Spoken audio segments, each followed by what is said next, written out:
Brought to you by Agilus Diagnostics. Health test की बात आती है तो मैं भरोसा करता हूँ India largest diagnostics company Agilus diagnostics. खुद को टेस्ट करते रहो।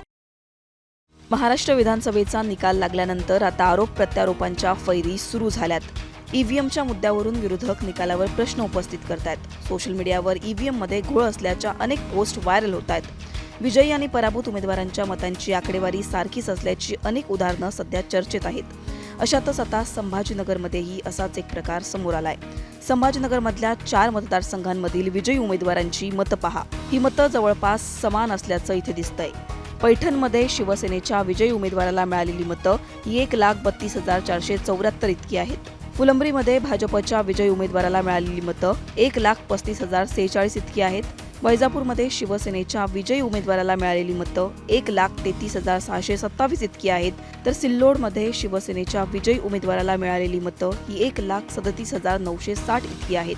या 4ही मतदारसंघांमधील विजयी उमेदवाराला मिळालेली मतं ही जवळपास 1,30,000च्या घरात असल्याचं इथे दिसतंय। इलेक्शन कमिशनवरची ही आकडेवारी असून आता या आकडेवारीवरून सोशल मीडियावर ईव्हीएमच्या मुद्द्यावरून प्रश्नचिन्ह उपस्थित केला जातोय।